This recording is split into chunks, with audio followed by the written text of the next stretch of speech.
Bismillahirrahmanirrahim. Assalamualaikum warahmatullahi wabarakatuh. Yang saya hormati Ibu dosen pengampu mata kuliah, metode pembelajaran, serta rekan-rekan mahasiswa yang berbahagia. Semoga kita selalu dalam keadaan sehat walafiat. Perkenalkan, nama saya Auleidi dengan NIM 2520203887220017 dari program studi Tadris IPS.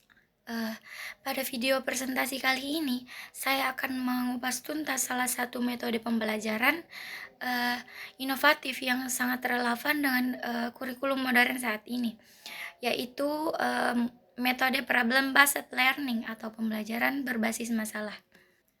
Video ini dibuat untuk memenuhi tugas individu dan memberikan gambaran komprehensif mengenai bagaimana metode ini dapat mentransformasi ruang kelas di kita menjadi lebih aktif dan kritis. Baik, langsung saja mari kita mulai pembahasannya. Pertama-tama kita perlu memahami apa yang dimaksud dengan problem based learning atau PBL. Nah, secara umum PBL adalah sebuah metode pembelajaran berpusat pada siswa, di mana siswa dikonfrontasikan dengan masalah dunia nyata yang bermakna dengan konstekstual sebagai dasar untuk memperoleh pengetahuan dan pemahaman. Nah, jadi proses belajar dimulai dari sebuah masalah, bukan dari penyampaian materi atau oleh guru.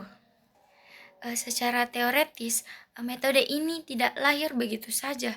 PBL sangat erat kaitannya dengan teori belajar konstruktivisme yang dipelopori oleh tokoh-tokoh besar seperti Jean Piaget dan Lev Vygotsky. Nah, teori ini menyatakan bahwa peserta didik harus membangun pengetahuannya sendiri secara aktif melalui interaksi dengan lingkungan. Selain itu, dalam konteks modern, tokoh seperti Howard Burroughs mengembangkannya secara masif dalam dunia pendidikan karena percaya bahwa pemecahan masalah adalah keterampilan hidup yang paling esensial.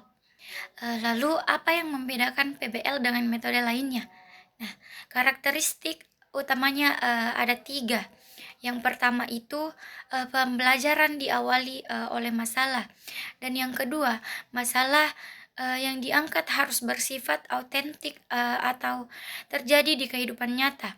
Dan yang ketiga, guru bertindak sebagai fasilitator atau pembimbing, bukan sebagai sumber utama informasi.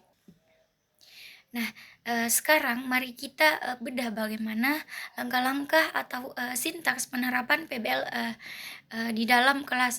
Nah, penerapan PBL dalam kelas terdiri dari 5 langkah utama. Nah, langkah pertama, orientasi siswa pada masalah. Di sini guru menyajikan fenomena atau masalah nyata di depan kelas. Nah, dan yang kedua, mengorganisasi siswa untuk belajar. Guru membantu siswa membentuk kelompok dan mengidentifikasikan tugas belajar yang terkait dengan masalah tersebut. Nah, langkah ketiga, membimbing penyelidikan individu maupun kelompok. Di sini siswa didorong untuk mengumpulkan informasi yang sesuai, melaksanakan eksperimen atau mencari literatur untuk mendapatkan penjelasan. Nah, langkah keempat, mengembangkan dan menyajikan hasil karya. Di sini siswa merencanakan dan menyiapkan karya yang sesuai seperti laporan, video, atau model, kemudian mempresentasikannya di depan kelas. Langkah terakhir yang kelima, menganalisis dan evaluasi proses pemecahan masalah. Di sini guru membantu siswa untuk melakukan refleksi evaluasi terhadap penyelidikan mereka dan proses-proses yang mereka gunakan. Nah, setiap metode pembelajaran pasti memiliki 2 sisi mata uang. Nah, kelebihan utama dari PBL adalah metode ini secara signifikan meningkatkan keterampilan berpikir kritis atau critical thinking. Nah, dan kemampuan berpikir tingkat tinggi atau HOTS pada peserta didik. Selain itu, karena bekerja dalam kelompok, kemampuan kolaborasi dan komunikasi siswa juga ikut terasah. Nah, belajar pun terasa lebih menyenangkan dan bermakna. Namun, kita juga harus mengantisipasi kekurangannya. PBL membutuhkan persiapan yang matang dan waktu pengerjaan yang relatif lebih lama di kelas. Nah, seringkali jika siswa tidak memiliki minat atau kepercayaan bahwa masalah yang dipelajari dapat dipecahkan, mereka akan enggan untuk mencoba solusinya. Nah, guru harus pintar memilih masalah yang dekat dengan dunia remaja atau anak-anak dan memberikan stimulus yang memantik rasa penasaran mereka. Baik, mari kita lihat contoh konkret penerapannya pada mata pelajaran ilmu pengetahuan sosial, kurikulum merdeka. Misalnya pada materi globalisasi dan perubahan iklim. Nah, di sini guru tidak langsung menerangkan apa itu pemanasan global. Guru memulai dengan memperlihatkan video singkat tentang banjir yang merendam pemukiman warga di pesisir daerah lokal belakangan ini.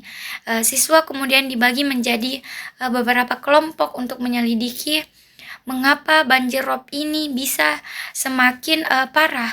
Apa hubungannya dengan aktivitas manusia di kota, dan apa solusi jangka pendek serta panjang yang bisa mereka tawarkan sebagai pelajar. Nah, siswa kemudian siswa berdiskusi, mencari data dan membuat poster digital sebagai solusinya. Nah, jika kita analisis efektivitasnya, metode PBL ini sangat ampuh dan meningkatkan hasil belajar peserta didik. Mengapa?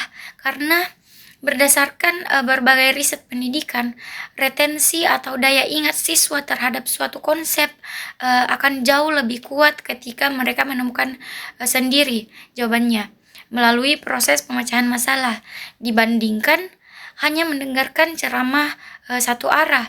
Hasil belajar aspek kognitif ini karena mereka paham esensinya, dan hasil belajar aspek efektif sosial juga tercapai karena mereka belajar empati terhadap masalah sosial di sekitarnya. Demikian video presentasi dari saya mengenai analisis metode pembelajaran PBL atau problem based learning. Terima kasih banyak atas perhatiannya Ibu dosen serta rekan-rekan sekalian. Mohon maaf jika ada kesalahan kata atau penyampaian. Wassalamualaikum warahmatullahi wabarakatuh.